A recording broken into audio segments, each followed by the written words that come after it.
नमस्कार प्यारे साथियों, मैं विशाल शर्मा आप सभी का स्वागत करता हूं मधुसूदन क्लासेस के यूट्यूब चैनल पर। आज हम जीएस का पहला विषय यहां पर शुरू करने जा रहे हैं दोस्तों। और पहला विषय हम पढ़ेंगे कॉन्स्टिट्यूशन ऑफ इंडिया, या जिसे हम भारत का संविधान या इंडियन पॉलिटी के नाम से भी जानते हैं। साथियों, अगर मैं किसी भी एग्जाम के बारे में डिस्कस करूं तो भारत के संविधान का लगभग 10% वेटेज नंबर ऑफ क्वेश्चंस में आपको देखने के लिए मिलेगा।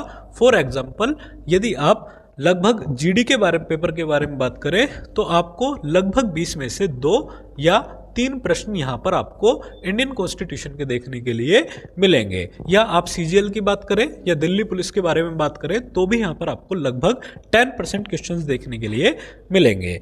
चलिए शुरू करते हैं। संविधान संविधान साथियों 2 शब्दों से मिलकर बना हुआ है, सम प्लस विधान, और जहां सम का अर्थ है समान और विधान का अर्थ है कानून, यानी कि सभी के लिए जनरली समान कानून।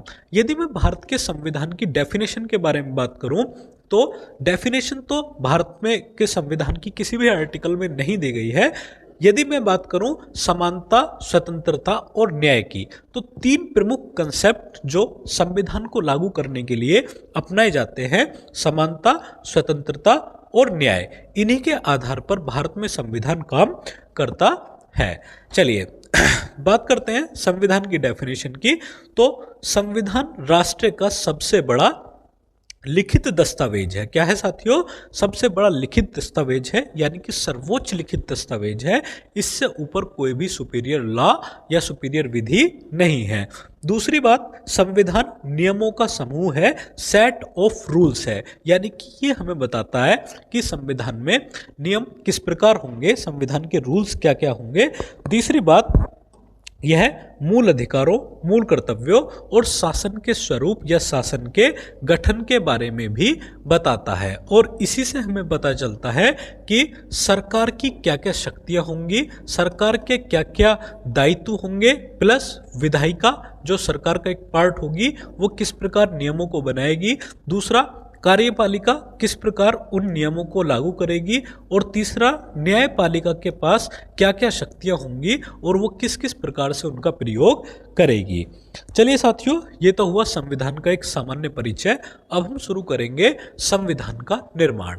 जैसा कि आप सभी जानते हैं कि भारत का संविधान 2 वर्ष 11 माह और 18 दिन के एक सतत प्रयास और अथक प्रयासों के बाद अस्तित्व में आया था। लेकिन यदि मैं बात करूं तो 2 साल 11 माह 18 दिन से पीछे भी इसकी एक काफ़ी बड़ी ऐतिहासिक पृष्ठभूमि है।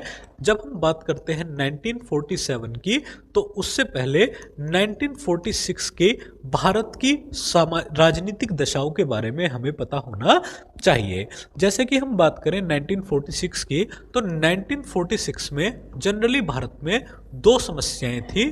और 2 समस्याएं, पहली तो क्या था कि भारत की जो लोग थे वो भारत की आज़ादी का प्रबल समर्थन कर रहे थे कि भाई हम भारत के लोगों को अब आज़ाद हो जाना चाहिए, अब कोई भी ब्रिटिश हुकूमत हमें किसी भी समय तक गुलाम नहीं बना सकती। दूसरा, जो मुस्लिम लीग थी वो धर्म के आधार पर एक सेपरेट कंट्री की मांग कर रही थी। अब जब ये दोनों समस्याएं ब्रिटिश पॉइंट ऑफ व्यू से चरम पर पहुंची तो इनको सुलझाने के लिए भारत में एक मिशन आया जिसको हम जानते हैं कैबिनेट मिशन के नाम से। कैबिनेट मिशन 24 मार्च 1946 को भारत आया और जिसने भारत में 2 समस्याएं मैंने आपको जो अभी बताई हैं वो देखें।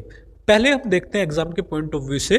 इसमें मुख्यतः 3 सदस्य थे साथियों, जहां आप देख रहे हैं गांधी जी के साथ ये इसके अध्यक्ष थे सर पैथिक लॉरेंस, उनकी एक पिक लगाई हुई है हमने। चलिए, तो 3 लोग थे। सबसे पहले लॉर्ड पैथिक लॉरेंस जो भारत के तत्कालीन राज्य सचिव भी थे और इस मिशन के अध्यक्ष भी थे। दूसरी बात, सर स्टेफोर्ड क्रिप्स जो व्यापार बोर्ड के या व्यापार मंडल के अध्यक्ष थे। दोनों प्रश्न आपके डिफरेंट एग्जाम्स में पूछे गए हैं। और तीसरा, सर एवी अलेक्जेंडर जो तत्कालीन नौसेना के प्रमुख थे या एडमिरल जिन्हें आप कह सकते हैं। ये तीनों प्रश्न आपका एसएससी के डिफरेंट एग्जाम्स में पूछे गए हैं। चलिए, तो कैबिनेट मिशन ने भारत की आज़ादी का समर्थन किया साथियों, लेकिन मुस्लिम लीग की अलग पाकिस्तान की मांग को ठुकरा दिया और भारत में आज़ादी की मांग को जो एक्सेप्ट किया गया कि हम भारत के लोगों को किस प्रकार आज़ाद करेंगे और आज़ादी के बाद भारत के लोगों की क्या दशा या क्या परिस्थितियां होंगी और उनको किस प्रकार निपटाया जाएगा, और वो जो सॉल्यूशन होगा वो होगा एक रिटन कॉन्स्टिट्यूशन के माध्यम से। तो कैबिनेट मिशन की संस्तुति के आधार पर ही भारत में क्या किया गया, एक संविधान सभा के निर्माण को मंजूरी प्रदान की गई और संविधान सभा का निर्माण आप कह सकते हैं कि कैबिनेट मिशन की सिफारिश के आधार पर ही भारत में किया गया। अब कैबिनेट मिशन की सिफारिश के साथ साथ ये भी डिसाइड किया गया कि हम किस प्रकार संविधान का निर्माण करेंगे और किस प्रकार संविधान सभा का गठन करेंगे। नेक्स्ट क्लास में हम पढ़ेंगे कि भारत में संविधान सभा जो थी वो किस प्रकार गठित हुई, डायरेक्ट इलेक्शन किस प्रकार से हुआ, संविधान की कमेटियां, संविधान सभा की कमेटियां किस प्रकार से बनी और किस किस प्रकार संविधान को हमने तैयार किया। नेक्स्ट क्लास में मिलते हैं साथियों, तब तक आप वीडियो को लाइक करें, हमारे चैनल को सब्सक्राइब करें